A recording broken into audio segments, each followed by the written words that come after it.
China. A maneuver by China to, as it were, edge the United States out, to lessen their influence, to take their place. What do you think? Well, it's nonsense. I mean, China's not coming in there with any kind of ideological, boots on the ground saying you have to do this, that, or the other thing. That's the whole point. And it's Saudi Arabia and other countries that are interested in joining the Shanghai Cooperation Organization, which is a group that's, basically dedicated to making sure that there's stability in the region. So this is what China's offering: trade, stability, mutual interest. What is the U.S. offering? This idea that somehow China is pushing the U.S. aside is nonsense. The U.S. has left a vacuum. It's become a competitor with the Middle East. And now they're saying that, despite the fact that we're your competitor, we don't want you to play with anybody else. And as I said, that's becoming a very tired line. And then no one in the Middle East is really interested in it anymore, especially after all the wars, Iraq, Syria. I mean, it's oil is being taken every day in the Kurdish-controlled area through using U.S. trucks.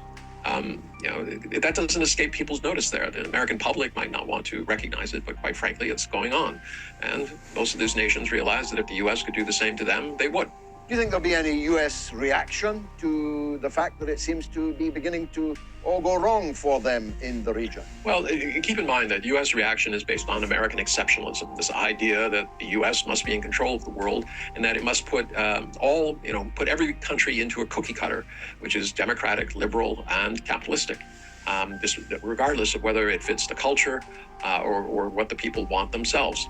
So at this juncture, that has become a kind of mantra, an excuse, America's jihad, where they say that we have to impose that, and in order to do that, we need to maintain absolute king of the hill status, and that means not allowing any other country to rise. And right now, it's China. In the 70s, it was Japan. So it's quite clear what the pattern is. In terms of what Washington's going to do, more of the same.